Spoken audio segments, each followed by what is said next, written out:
Well, okay. You say so. Grandson? Yes. Hello everyone, I've had a lot of requests for a shading techniques video, so this is my father Jim Watson, and he's doing a little basic shading for a color tattoo. And he's been tattooing for 43 plus years, so I would say Jim is old school none the least, but his methods are definitely effective. Right there he's using a razor blade and fanning out a 6 flat needle. Reason being, the needle grouping is a lot less traumatizing to the skin and allows Jim to push out his blacks for a nice gray shade.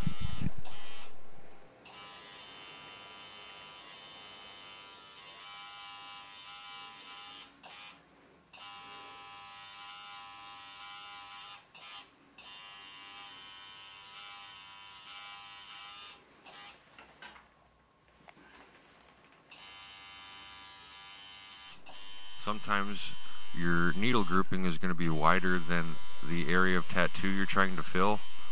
So the trick to that is to flip your machine to the side so you're using the side of the grouping, needle grouping. You can see him just tucking the tips of the needles right into that edge there.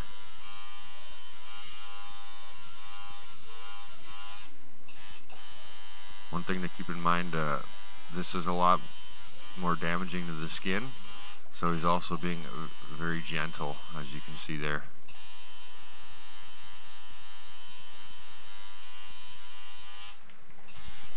Jim is constantly using A&D ointment and stretching the skin for this tattoo. You can't tattoo skin that's not taut. So he uses both his right hand, his tattooing hand. He uses the palm of his hand to stretch while he's tattooing, and also his left hand, of course.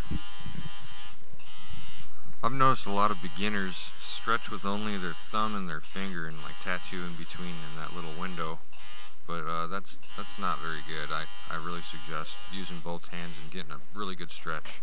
Even asking the client to help stretch is really good. It can only make your tattoo better. Look real closely right here. Jim notices that one of his lines is a little light, so instead of changing to a liner needle, he's using a 6 flat and touching up one of his lines. A lot of beginning artists, when they think of shading, they think of gray ink, when really you don't use too much gray ink. You just use black ink and use a technique of shading called whip shading. That's where you set your needles in at the dark point and then whip those needles out, creating the effect from dark to light.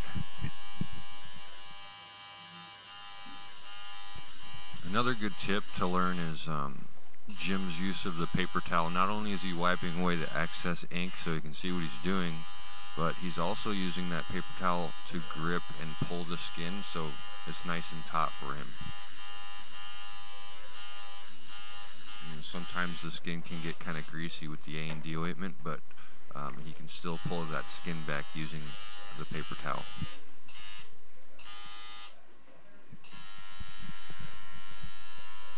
Now he's touching up another line there. That's pretty good for someone with 64-year-old eyes. This form of shading Jim's using is called whip shading. And he's turning the machine down so it's a gentle impact on the skin, and he's just pushing the ink out. He calls it pushing ink. And you really want to treat that tattoo machine like a paintbrush and just go with it. Just push the ink out there. You know, shading is a way to hide flaws or imperfections in the tattoo. And that's the beauty of shading, really. For me anyways, it's where I feel calm and comfortable, and it's my comfort zone, so I can't wait to get through the outline just so I can start shading, because I can, fix little problems that I might have by shading out lines or, imperfections that any tattoo is going to have. It's a given. It's going to happen.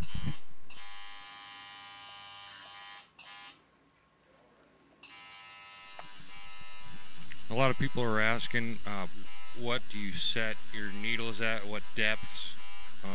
As far as needle in the tube, I like to rest my flats or my magnums right along the tube tip. So imagine rubbing your finger against the end. Your finger's not going to catch on the needles. It'll just be right in line with that shovel end or the flat edge of the tube tip.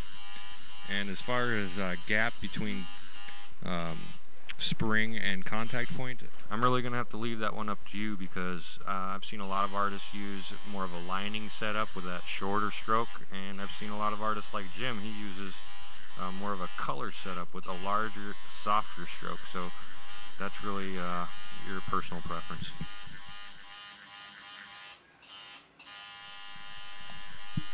Now this is a good tip for beginners. You see how Jim is actually pulling that needle grouping away from the back of the tube tip, that flat part of the tube itself. I do not recommend that for a beginning artist. I would flip that machine around so that you're pulling those needles against the back of the tube tip. He's doing the opposite. I'm not saying what he's doing is wrong by any means. If you have good needle control, more power to you, go with it. But for beginning artists, flip that machine around so you're pushing those needles against the back of the tube tip. It'll only help control your needles from jumping around and make your shading smoother. So.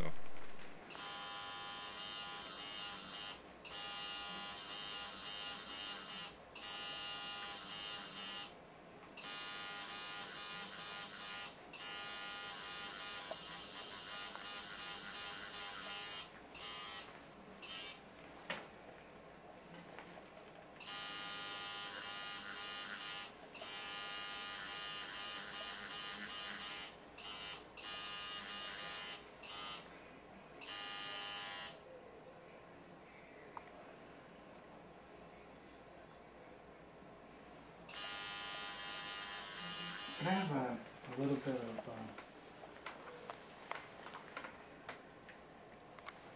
What? Pelican? Pelican black? Yeah. There's some right in that bar cap. So check this out. This is a good way to change pigments in your needle tips without changing to a brand new needle and tube. You can actually just press down the armature bar like you see him doing and pinch off the excess ink. Give yourself a little rinse in the cup and then maybe do it again.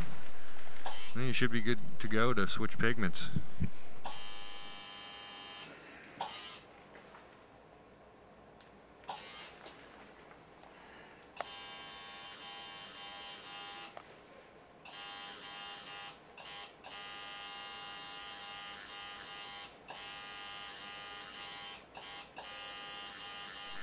Well everyone, I hope this video was helpful to you. If you could please leave some criticism, comments, or just shout out some love, I'd appreciate it, and mark those stars for me. Here's a sneak peek at the color version, which will be the next video, so stay tuned for that. Thanks a lot.